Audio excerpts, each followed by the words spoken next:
Hallo zusammen und herzlich willkommen zu einem weiteren Video. Heute möchte ich bei meinem Audi die Batterie wechseln.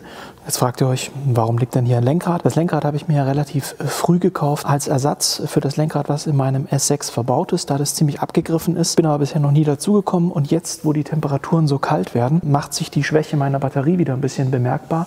Bedeutet, ich werde heute die Batterie wechseln und im D-Zug, wenn ich die Batterie ohnehin abklemme, werde ich auch versuchen, dieses Lenkrad hier zu verbauen, sofern es nicht wieder irgendwelche bösen Überraschungen gibt. Normalerweise sollte es kompatibel sein, das werden wir dann aber erst später sehen, beziehungsweise ich werde es rausfinden, ihr werdet sehen. Ich hoffe, es klappt, dann kann ich wie gesagt das Lenkrad hier tauschen. Das Originallenkrad würde ich dann zum Aufarbeiten geben, sprich, also das soll jetzt erstmal nur als Übergangslenkrad dienen. Ich meine, es sieht jetzt nicht schlecht aus, aber irgendwie gefällt mir das Originale, das Runde doch ein wenig besser. Und damals hatte ich eben nur das hier gefunden, was relativ günstig war. Zudem ist es auch so, dass bei dem Lenkrad hier hinten die Schaltwippen aus Plastik sind. Bei meinem Originallenkrad sind die so aus Aluminium. Das sieht auch noch mal ein bisschen schicker aus. Bedeutet, wie gesagt, das ist jetzt nur eine Zwischenlösung. Und Fokus ist eben heute Batterie zu wechseln und dabei eben noch das Lenkrad zu tauschen. Batterietechnisch muss ich dann auch schauen, dass ich die wahrscheinlich im Auto wieder hinterlege. Also sprich dem Fahrzeug mitteile, dass eine neue Batterie verbaut wurde. Dafür werde ich dann den Launch-Tester wieder verwenden. Ich hoffe, das klappt, denn mein VCDS habe ich jetzt heute nicht dabei. Zur Not müsste ich dann, wenn es mit dem Launch nicht geht, das zu Hause mit dem VCDS nochmal machen. Aber ich gehe jetzt einfach mal davon aus, dass Launch auch diese Funktion bietet. Sprich, wir fangen jetzt erstmal an, hinten im Kofferraum die Batterie abzuklemmen. So, die Batterie befindet sich hier hinten unter der Kofferraumabdeckung. Ich werde das jetzt, wie gesagt, hier entsprechend rausbauen, die Kofferraumabdeckung. Da ist auch nochmal so eine Wanne drunter, werdet ihr gleich sehen. Ich baue das alles raus, klemme die Batterie ab, nehme die dann schon mal raus. Das Ganze mache ich jetzt ohne groß dabei zu quatschen, sprich ich lege hier wahrscheinlich ein bisschen Musik drunter, so dass ihr das mitverfolgen könnt. Und jetzt geht's auch schon los.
So, jetzt habt ihr gesehen, wie ich den Airbag getauscht habe. Wie gesagt, die Batterie ist jetzt abgeklemmt die ganze Zeit gewesen. Ich habe auch das Licht angemacht und Zündschloss umgedreht und so weiter, um eben sicherzustellen, dass wirklich jegliche Restladung raus ist aus den Systemen. Ich habe zudem auch noch mal 10 Minuten gewartet. Es ist jetzt Gott sei Dank noch nichts explodiert. Ich hoffe, das bleibt auch so, wenn ich die Batterie wieder anklemme. Der Tausch ist eigentlich relativ simpel. Diese Schraube in der Mitte, die müsste man eigentlich ersetzen. Die bekommt 50 Newtonmeter und hat so eine Schraubensicherung mit dran.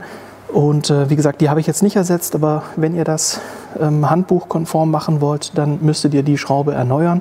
Wie gesagt, die Schraube bekommt 50 Newtonmeter.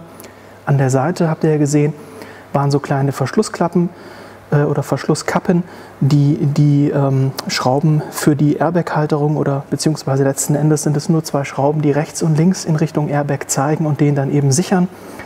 Diese Verdeckkappen müsst ihr abnehmen, damit ihr an die Schrauben rankommt. Ansonsten, ja, eigentlich ein relativ einfacher Prozess. Man hat natürlich immer ein bisschen Respekt, wenn man sowas macht, weil man halt nie weiß, ja, ob doch irgendwo noch eine Restladung ist oder wie sich das Ding verhält. Aber normalerweise sollte da nichts passieren.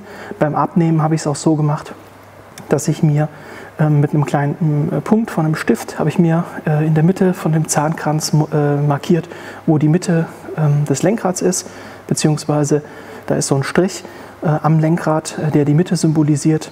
Und dann habe ich mir eben unterhalb des Strichs auf dem Zahnkranz, der ja an der Lenksäule ist, einen kleinen Punkt gesetzt, damit ich dann bei dem neuen Lenkrad eben diesen Punkt und den Strich im Lenkrad ausrichten kann. Ich zeige euch das jetzt einmal am alten Lenkrad. Das hier ist wie gesagt das alte Lenkrad und wie eben erwähnt sind hier diese Verschlusskappen, die man öffnen muss, damit man eben an die Schrauben rankommt. Die werde ich jetzt in einem eingebauten Zustand wieder anbringen beim neuen Lenkrad. Das hier sind die vom neuen Lenkrad, die werde ich auch verwenden. Dann hier hinten dran sitzen dann diese Schrauben und diese Schrauben sichern den Airbag. Das heißt, der Airbag wird ja hier eingesetzt und wie ihr sehen könnt, sind hier diese Schrauben, die verklemmen dann nachher einfach den Airbag. Zudem ist hier 2 Stecker, beziehungsweise eigentlich ist es ein Stecker, aber er hat 2 Verbindungen. Einmal diese, die an die Multifunktionstasten geht, die ist hier unten eingeklipst.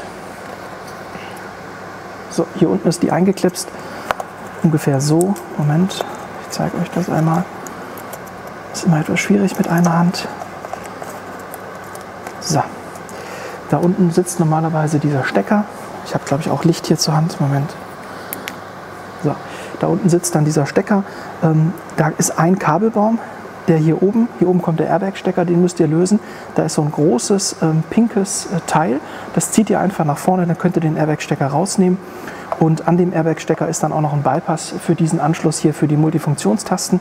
Der wird eingesteckt und wie gesagt der Airbag hier oben. Dann wird der Airbag hier eingesetzt und eben verriegelt mit den beiden Schrauben. Das ist der ganze Zauber. Und was ich auch erwähnt habe, hier ist so eine Markierung. Ich hoffe, man kann das sehen auf dem Video. Da ist so ein Strich. Und innen drin ist dann der Zahnkranz vom Lenkrad, also beziehungsweise von der Lenksäule. Und da habe ich mir genau unterhalb von dem Strich einen Punkt gemacht, damit ich das wieder bei dem neuen Lenkrad auf die gleiche Position setzen kann. Und ja, jetzt wie gesagt geht es am Kofferraum weiter mit der Batterie. Da lasse ich einfach das Video weiterlaufen, ohne euch voll zu quatschen.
So, wie ihr sehen könnt, die Batterie ist jetzt verbaut.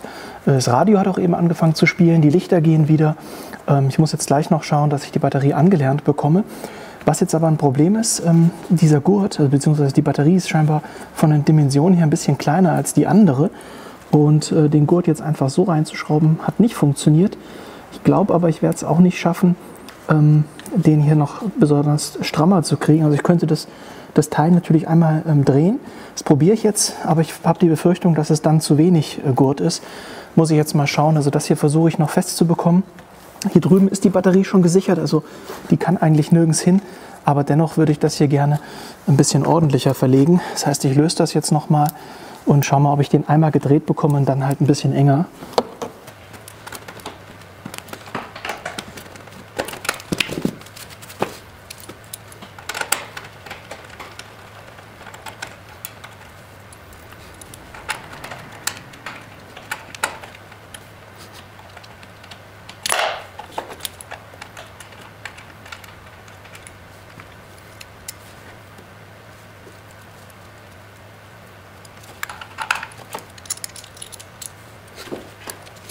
Okay, gute Neuigkeiten, das hat funktioniert. Also ich habe jetzt, wie gesagt, dieses Blättchen einmal gedreht.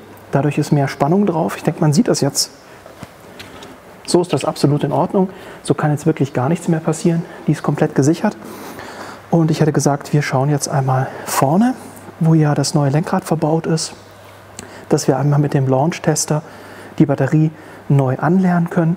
Das Ganze ist jetzt auch wieder eine 110 Ampere-Stunden Batterie, also sprich eine 850. Und ja, gucken wir mal, ob der Launch-Tester das ermöglicht, dass ich dem Fahrzeug jetzt sagen kann, es hat eine neue Batterie bekommen. So sieht das jetzt aus. Wie gesagt, hier ist jetzt das neue Lenkrad verbaut mit dem alten Airbag, ist aber kompatibel, da das Lenkrad sozusagen für den gleichen Modelltyp ist.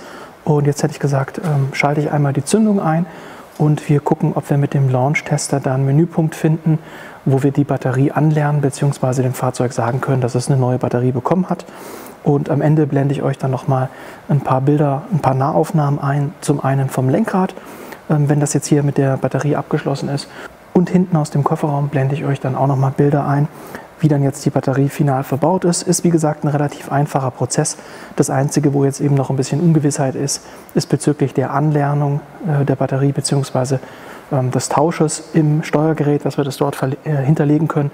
Aber wie gesagt, das schauen wir jetzt einmal gemeinsam. So, dieses Mal gehen wir über die Servicefunktionen, denn hier ist es jetzt so, dass hier die Servicefunktion für Batteriewechsel vorhanden ist. Das heißt, wir probieren das einmal.